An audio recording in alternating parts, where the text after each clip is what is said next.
People of the Music, episode number 7. And today we're going regional Victoria, and we have Sam from Astrofuzz. How are you going, Sam? Hey, I'm going well. How are you? I'm very good.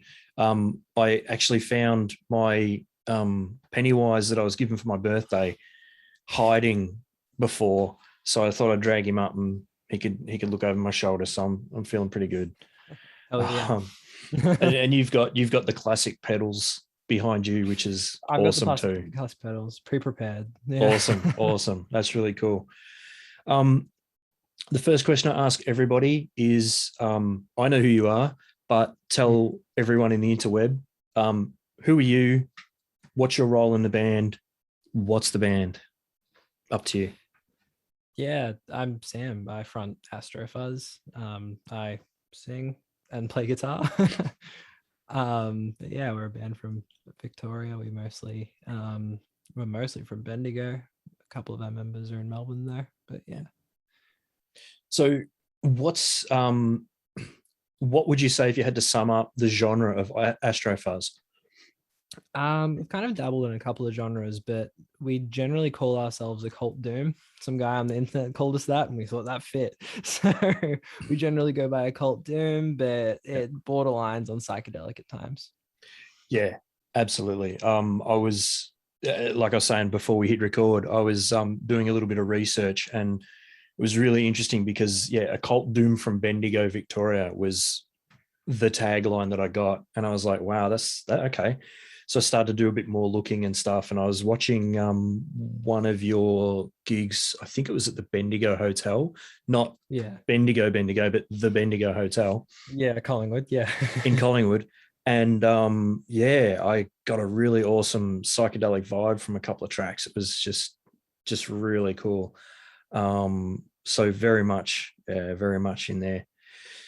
So tell me, there's the 4 members, and there's a few things that I want to work out that sort of, how did you guys sort of come together? Is it your original lineup? How long have you been playing, that sort of thing? Yeah. At the very beginning, this has kind of been a project for me for a while now. I reckon I probably started trying to do this in 2018. Okay. And we bumped through a couple of members pretty quickly. Just trying to find the right people. It's a hard genre to find the right people for, especially in regional Victoria. There's not many people. And John's our drummer. We met at uni, both studying music production down there. And we kind of clicked, and then I don't even know how I met Kyle. Oh, I was selling an amp. He bought my amp off of me, which he uses in the band now. It used to be mine, and he was roommates with Lewis at some point. So that's how we all met, and we all just like the same genre. I love it. It's like you're saying, it's difficult to find members, the right members for the band, especially where you are and stuff. But you found them in exactly the same way that everyone else does. Someone lived with a guy. I sold an amp to someone, whatever. It's gold. I love it. That just worked. So now another thing that really caught me, which was that I find interesting, all 4 of you wear glasses. Yeah, we always discuss this, and I can kind of not wear glasses, so I've experimented with it a show in the past, but I can't see shit. So we're just going with it.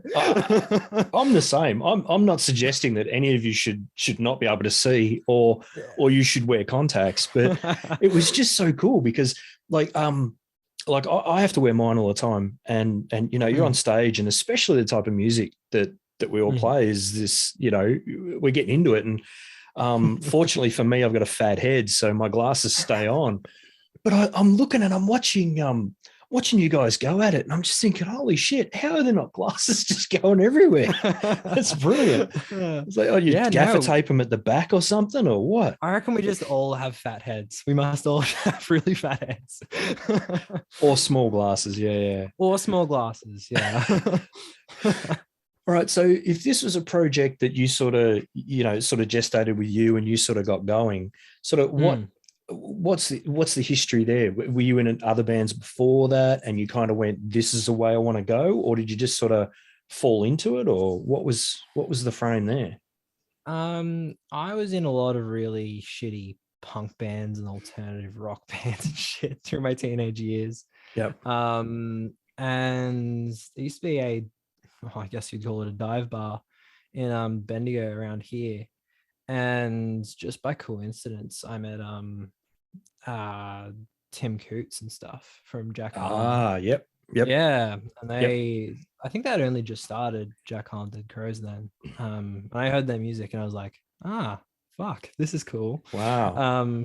Yeah, and kind of from there I was into Smashing Pumpkins at the time, so it kind of clicked with me. But from there I got into like Electric Wizard and stuff, and you know, Yeah. the rest is history. But that was a long time ago now. Yeah, 2016, 2017 or something. Yeah, yeah. So that's really cool. Because Tim and I have talked on and off, interview and not interview, about Smashing Pumpkins being a big influence for him. Yeah. Which is really, really cool.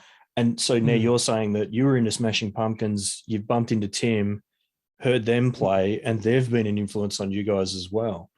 Yeah. Was Electric Wizard, had you heard of them beforehand, or did you sort of pick that up later? Or?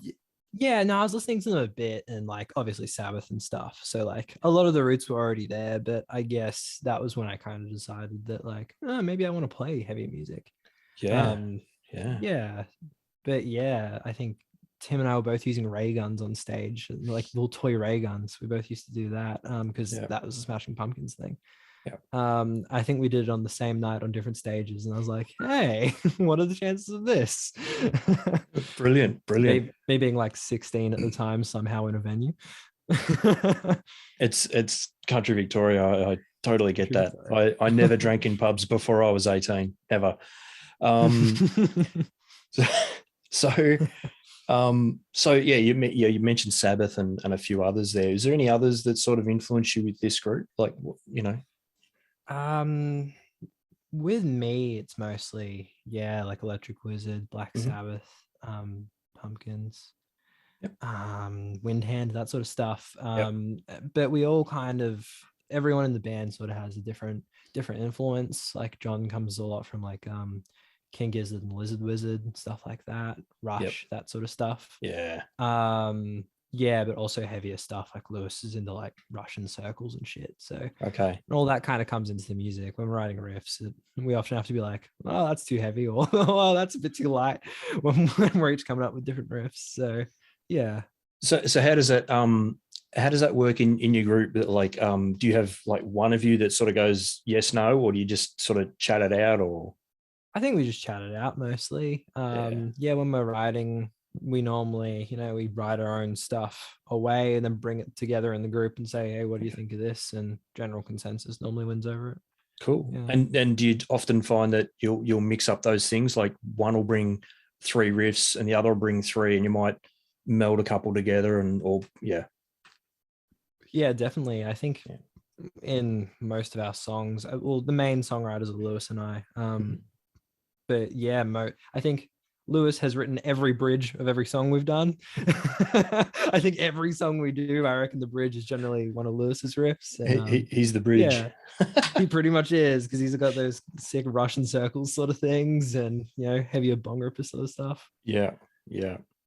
The other thing about your on stage performance is it a chosen thing that you put the bass player in the middle? I always just like playing on the side of the stage. We stopped doing that for our last show or two, to make it easier with foldbacks, because I use vocal effects. Yep. But we do. We used to put Lewis in the middle a lot because I just like playing to the side of the stage. I didn't like being like the forefront of it, I guess. I like kind of being off to the side. So you're guitarist vocalist, but you don't really want to be in the forefront. Yeah, I guess so. The reluctive lead. Someone's got to do it. Yeah, well, that's true.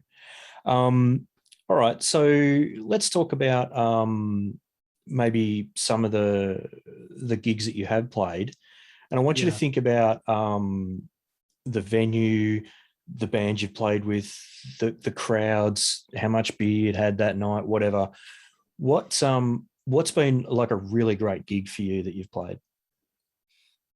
Um, Bendigo Hotel with Spawn and Isua. I think I'm pronouncing that right. Yeah. Yeah, that was a really great gig. That was shit. That might have been our first Melbourne gig that we played. And we actually had a fair, it was between lockdowns, and it was as capacity numbers had just come up. Yep. And yeah, it was actually like a decent sold out sort of show.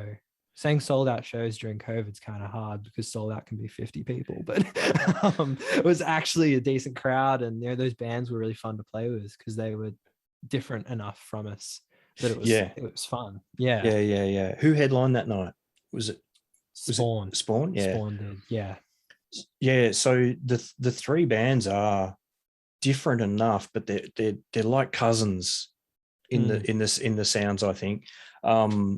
It's Spawn have that really great.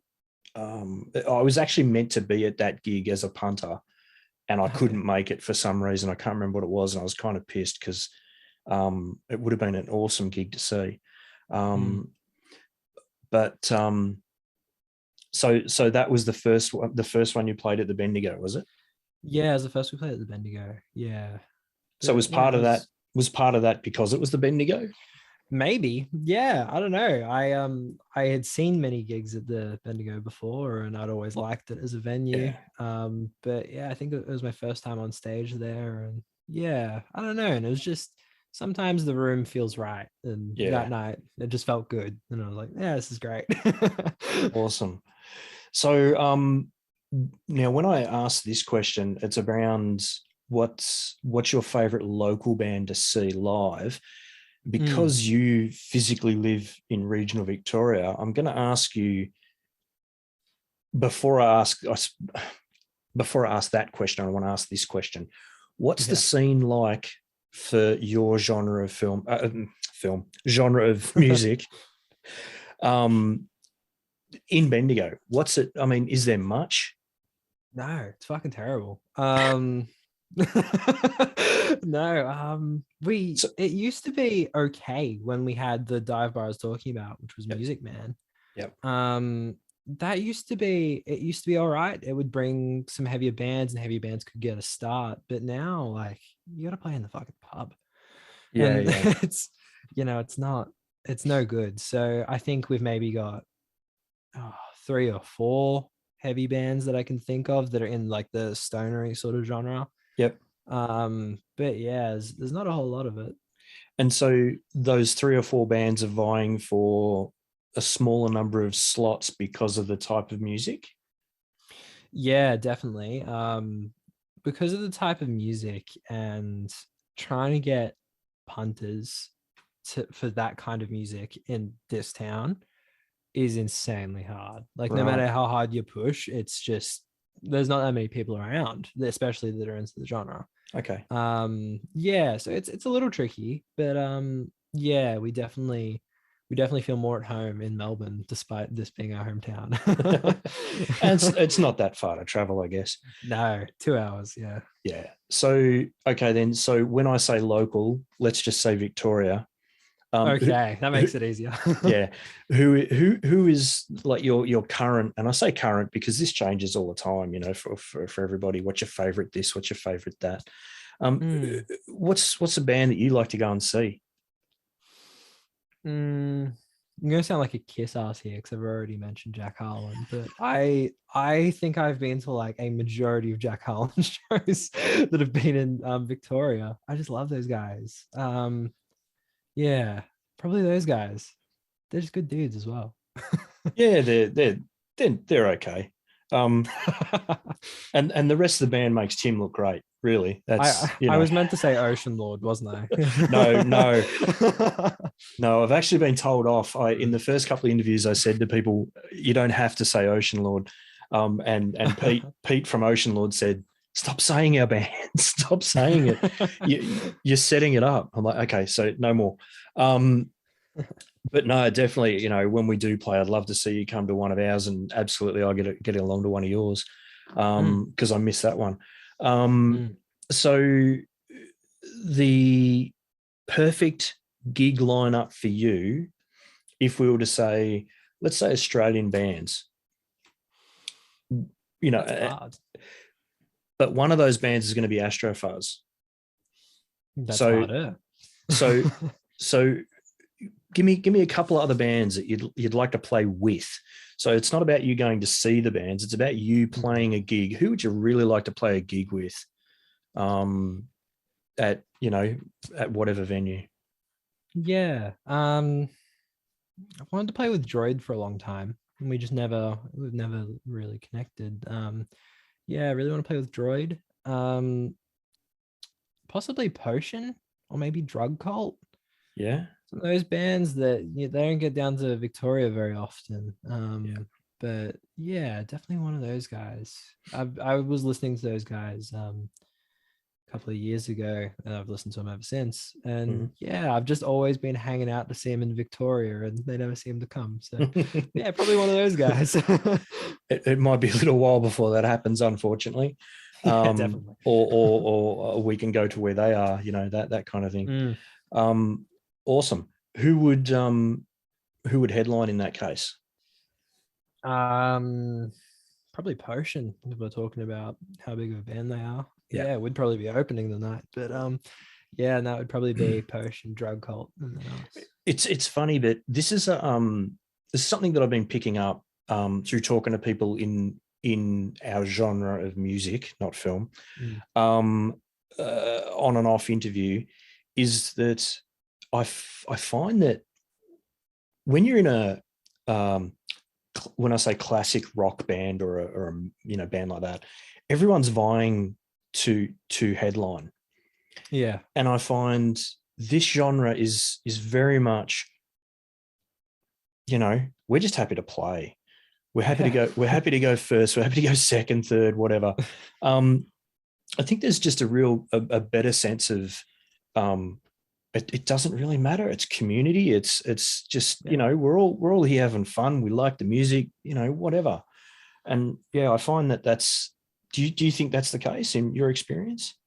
Yeah, I think definitely. That's definitely a sort of thing. There's just a great sense of community. It doesn't matter who's playing when, and that the other bands, even if you're playing before or after them, they're going to come out of the smokers area and watch you. Oh yeah, even if they watch half the set, someone's going to watch some of your set. Oh yeah, yeah. But also, like, who the fuck wants to play last? I used to years ago, 10 or so years ago, it was always my headline. We want a headline, and I realized no, no, no, absolutely not. It's too many of these, and that's the problem. By the end of the night, you're cooked, so you don't want to be playing last. Yeah, exactly. So okay, let's go from a real gig that you'd like to play to the fantasy gig. So who would you like to go and see? I want 3 bands. Who would you like to go and see? Whether they're alive, dead, a fake band, I don't care what it is. It could be Spinal Tap. What 3 bands would you want in a lineup? I'm gonna go really basic with it. Black Sabbath, obviously. Electric Wizard. Now, I've watched one of your other videos, and you mentioned that everyone says Jimi Hendrix. But I'm going to catch you here because you said everyone says Jimi Hendrix Experience. I would want to see Band of Gypsies. Really? The later era. So tell me why. Because you brought it up. Now you got to back it up. I know. Now I've got to fucking do that. Yeah. I don't know. I just prefer those albums. Really? Live at Fillmore East. Okay. Yeah, that's like a favorite album of mine. That's a fucking great album. All right. It's like the whole album's out of tune, but I think that's fucking awesome. He just did not tune that guitar, and it sounds sick. Yeah, no, I think the later stuff has a bit more soul in it. Okay. Yeah. It's your fantasy bands. You can do whatever you want, Yeah. No, that's awesome. So who's going to headline that one? I guess Jimi Hendrix would. Yeah. Yeah. I think he has to finish out the night, really. It's Mm, just you know, yeah, I've never got past the, you know, him playing the Star Spangled Banner and setting the mm, guitar on fire and shit. That's just, for me, it's just, I remember seeing that as a kid, and I was pretty young at the mm. time, and it was, what? Like, you Yeah. know, I can't afford an acoustic guitar, and yet this guy's just destroying this beautiful machine that he's just played, and it's like, I just Yeah. couldn't understand it. And it took me years, you know, into my adulthood to sort of go, yeah, okay, I get it. You know, Yeah. I totally understand. I mean, I'm not Yeah. setting my bass on fire, but yeah, I get it. Yeah. Um, so yeah, that's brilliant. And yeah, we're back to Jimmy, which is nice. Mm. So with all the COVID and the lockdowns and all the rest of it, what do you think? What do you think the future of gigging looks like? Have you got any thoughts around that? Um, I think it's hard. I think gigs aren't going to come back for quite a while. And we, as a band, we've kind of settled on waiting. So I think we're waiting until, when gigs can come back properly, Yeah. when you can, have a room full of people again. Whether that be 6 months, whether that be a year. I think we're just happy on waiting. So I think the future of gigs, I think everyone's kind of done with I think most people are just ready to wait. Like I think everyone's done with the bullshit of playing the 25 people and Mm, mm, it barely covering your drinks for the night, yeah. or yeah, or any of that stuff really. Yeah. Any of those not quite right gigs. I think everyone's kind of done with that. So I think a lot of people are going to be waiting. We're definitely going to be waiting. We're going to be trying to do some recording while we wait. But Yeah. yeah. Well, that's my next question. So what sort of, you know, you're writing at the moment, you're looking at recording, you've got stuff lined up? Yeah, we didn't write for a really long time, and we were trying to write, it just wasn't happening. But no, in the last month we've been sitting down, and I've got a handful of demos going, and Okay. yeah, I think the next thing we're gonna do, we're gonna try and do a bit more professionally, and try and get, the whole band playing in one room at the same time, the old school way. Okay, Um, cool. yeah, Cool. not many people do that anymore. So yeah, we're gonna try and No, do it that way. no, I mean, we've been looking at how we were supposed to be in Sydney just this past week to record, and obviously that fell Mm. through. Yeah, Um, and yeah, we were toying with a whole lot of ideas. You know, do we record it in our studio? Do we, you know, do we do it all at once? Do we do it separately? You know, all these mm. different ways of doing it. And I think, I mean, it's interesting what you were saying before about the Jimi Hendrix stuff, Mm. that what you found, the soul of it was the imperfection in the sound. Yeah, And you know, sometimes, and particularly in this genre, I think that, especially what you guys play, there's just this beauty in the chaos, if I say that. mm. You know, it's not, Yeah, I get I you. mean, it's not chaos, you guys know how to play, but there's this overwhelming feeling of just this, um yeah, there's something going on here under the current that's a Yeah, bit chaotic. And yeah, you know, you could probably go off and play a few wrong notes, and you know, the punters probably wouldn't know at all, mm. um that it was wrong, because it's Yeah, got that soul to it. And I think that's mm. really important. um Yeah, Interesting. I had a good listen to Necromancer mm.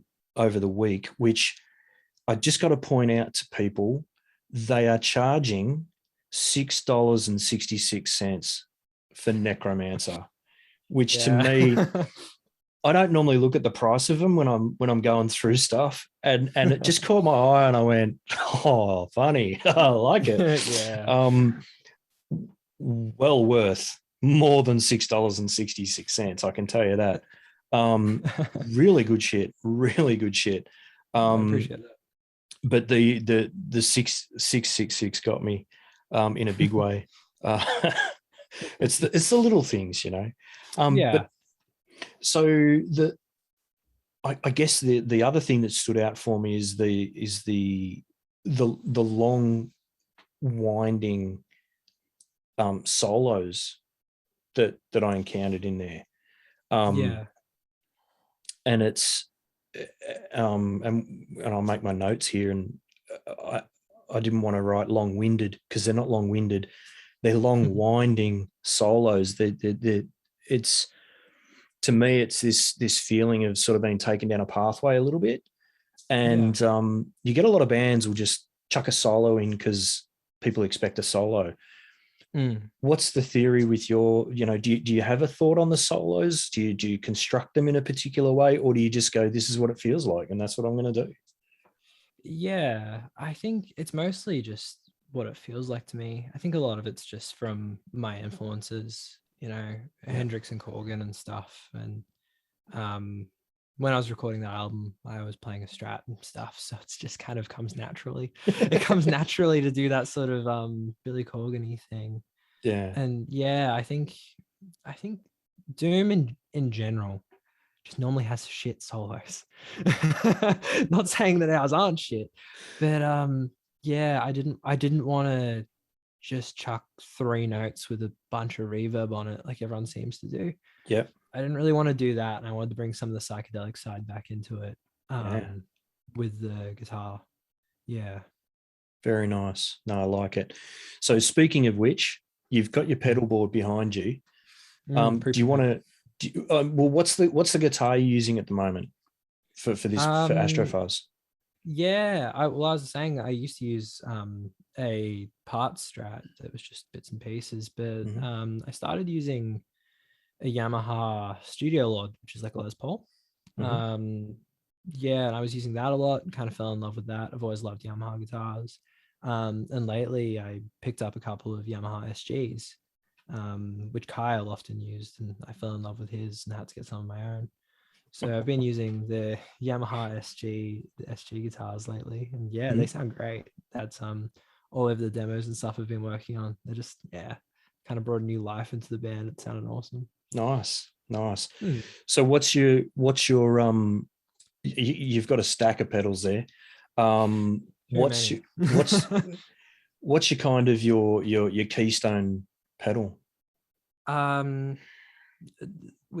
I kind of have two main fuzz sounds, which like all the songs have fuzz in them. Yeah. Yeah, so I got an FZ2 obviously because Electric Wizard. Mm-hmm. And I run that on the fuzz 2 setting, which is the Electric Wizard sound. Um, and a tall font Russian Big Muff. Okay. Yeah, which is a little tricky to get. I had one on my board for a long time, and I think I might have been playing at the Tote or the Bendigo Hotel, and during sound check, the foot switch played up on me for a split second, and I knew at that point it was time to take it off the board. So then I had a reissue. I had that was just sitting by.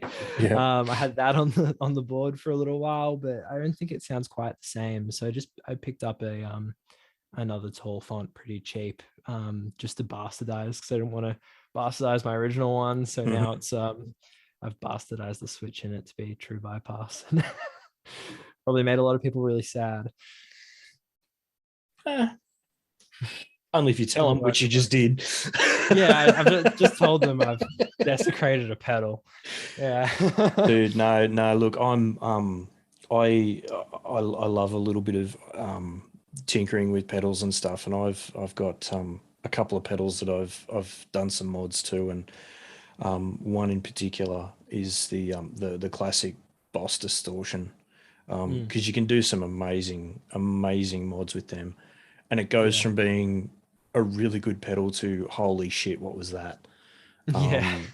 So yeah, I get it. I'm all right with fooling around with the pedals, Mm. in not a weird way, but I made it sound weird. You did make it Um, sound weird. Yeah. I did, didn't I? Yeah, yeah. Yeah. Yeah, we won't go there. And what's the amp that you generally run through? I've been back and forth between two lately. I always use the Laney AOR. Mhm. And then I picked up a Sound City 120 recently, Okay. which is the electric wizard amp. Yeah. And yeah, I used that for a little bit. I used it for a couple of gigs, and I've just fallen back in love with my AOR. So I think the Sound City is going to end up back in the garage for a while. Yeah, but those Laneys, there's something else. Kyle uses one in the band as well, and Yeah. yeah, good It's amp. it's interesting. There seems to be um one side of the field, you know, are okay with Laneys, and there's another side that are like, no, Orange, or you know, Yeah. Marshall, or you know, all these other different types. And it's like, but Mm. um, it's funny how the members of the band seem to be, you know, like you've a couple of you got the Yamaha guitars, Yeah. and it's like it's okay, and you know, it's kind of like a pairing. Yeah. Do you think that's because the sounds just mesh better together, or do you think it's just because that's the way it landed? I'm not sure, because it definitely landed that way with us. Like, we all play Yamaha guitars. Mm, Lewis plays a BB bass and everything. okay. I don't know. Or was that I or was that say, all that was for sale in Bendigo? fuck, maybe. There's Sorry. not much for sale. No, fair enough. Yeah, no. Um, it is a variety of things. Um, we we used oranges as well for a while. Mm-hmm.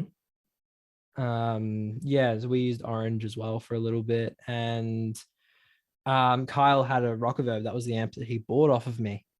Okay. um have I frozen for you on your screen? You have.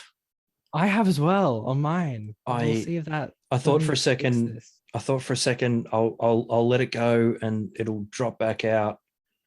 It'll be okay. Let me just try and fix it. Oh, let me fix this. I can hear you fine. Awesome. I'll continue talking then. um That's okay. Yeah. So we're using AORs kind of. We're using AORs now, but we've used oranges. I had a basement I was using for a while. Yeah. Am I He's good now? back.